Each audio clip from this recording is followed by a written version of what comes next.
होमो sapiens की तुलू होने पर हमारे आबा अजदाद एक ऐसी दुनिया में पैदा हुए थे जिसे हम बिल्कुल गैर हकीकी पाएंगे।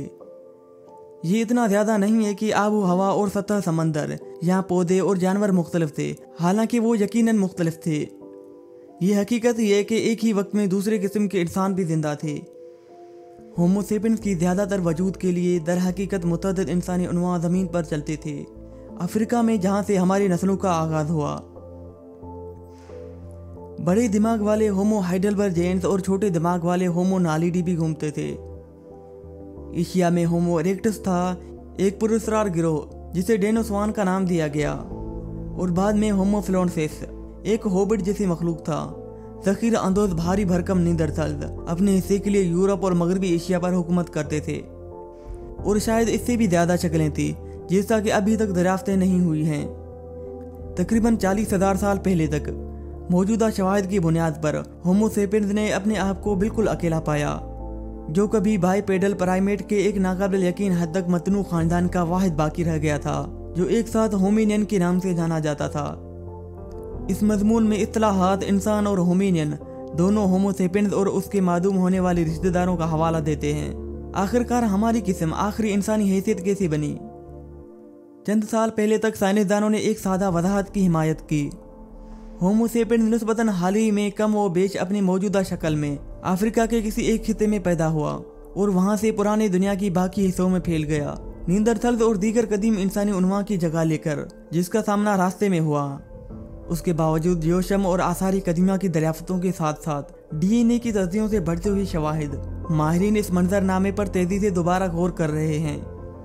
अब ऐसे लगता है कि होमो सेपियंस पहले की सोच से बहुत पहले पैदा हुए थे, मुमकिन तौर पर किसी एक खिते के बजाय पूरी अफ्रीका के मकामात पर, और ये कि इसके कुछ इम्तियाजी खसाइस बशमूल दिमाग के पहलुओं का इर्तिका हुआ।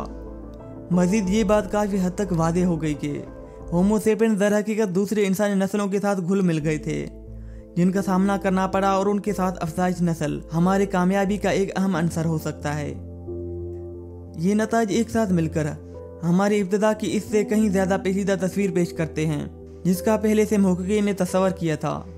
हमारी प्रजातियों की इब्तिदा बारे में बहस रवायती तौर पर दो मुसाबकती मॉडल पर मरकूज रही है।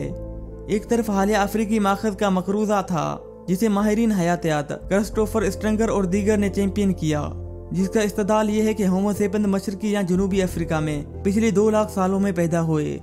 उसकी मोरसी बरतरी की वजह से बाद उनकी जगह आसारी कदीमा की जगह ले ली गई, जिसमें किसी भी अहम दर्जे के बगैर कोई खास फर्क नहीं आया। दूसरी तरफ कसीर इलाकाई इर्तिका का मॉडल था जिसे माहिरीन हयातियात मिलफोर्ड वोल्फ, ज़नदियो और एलन थ्रोन ने तैयार किया था, जिसमें कहा गया है कि होमो सेपियंस नींदरथल्स और पुरानी दुनिया की दूसरी कदीम इंसानी आबा व अजदाद से तैयार हुए, जो हिजरत और मेलाप के जरिए जुड़े हुए थे। इस ख्याल में होमो सेपियंस की जड़ें बहुत गहरी हैं, जो तकरीबन 20 लाख साल पुरानी हैं। 2000 की दहाई के अव्वल तक हालिया अफ्रीकी नजाद मॉडल के पास अपने हक में काफ़ी सबूत मौजूद थे। जिंदा लोगों के डीएनए की तजज़ियों से जाहिर होता है कि हमारी नस्लें 2 लाख साल पहले पैदा नहीं हुए। हमारी प्रजातियों से मंसूब कदीम तरीन जियोशम इथियोपिया के 2 मकामात ओमो और हेरटो से आए हैं, जिनकी तारीख बाल तरतीब तकरीबन 1,95,000 साल और 1,60,000 साल पहले की है, और माइटोकॉन्ड्रियल डीएनए की तरतीब खुलिया की पावर प्लांट्स में पाए जाने वाले जीनियाती मवाद का छोटा सा लूप, जो सेल की न्यूक्लियस में मौजूद डीएनए से मुख्तलिफ है।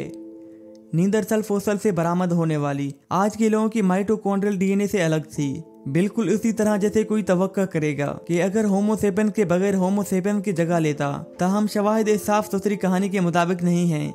बहुत से आसारी कदीमा माहिरीन का ख्याल है कि एक सकाफती मरहले का आगाज, जो कि मिडिल स्टोन एज के नाम से जाना जाता है, ऐसे लोगों की ज़हूर की खबर देता है जो हमारी तरह सोचने लगे थे। इस तकनीकी तब्दीली से पहले पुरानी दुनिया में कदीम इंसानी उन्वां ने तकरीबन एक ही किस्म के पत्थर के औजार बनाए, जो नाम नेहाद अचोलियन अंदाज में बनाए गए थे। अचोलियन टेक्नोलॉजी का मरकज भारी हाथ की कुल्हाड़ियों की तैयारी पर है, जो पत्थर का एक टुकड़ा लेकर और उसको उस वक्त तक छीनकर बनाया गया था जब तक कि उसे मतलूबा शक्ल ना मिल जाए। मसला ये था कि मिडिल स्टोन एज की इब्तदाई तारीखें 2,50,000 साल से भी ज़्यादा पुरानी थी, जो 2 लाख साल पहले की इब्तदाई होमो सेपियंस के फोसल से कहीं ज़्यादा पुरानी थी। क्या किसी और इंसानी उन्वां ने मिडिल स्टोन एज का इजाद किया था? यहाँ क्या होमो सेपियंस हकीकत में इससे कहीं पहले तैयार हुआ था, जिससे फॉसिल जाहिर होते थे। 2010 में एक और शक्ल उभरी। जीनियाती माहिरीन ने ऐलान किया कि उन्होंने नींदरथल फॉसिल से जोहरी डीएनए की बरामद किया है और उसे तरतीब दिया है। नींदरथल जोहरी डीएनए का जिंदा लोगों के साथ मुवाजना करने से ये बात सामने आई है कि गैर अफ्रीकी लोग आज नींदरथल डीएनए लेकर जाते हैं, जिससे ये जाहिर होता है कि होमो सेपियंस और नींदरथल ने कम से कम मौके पर बाहम अफजाइश नस्ल की।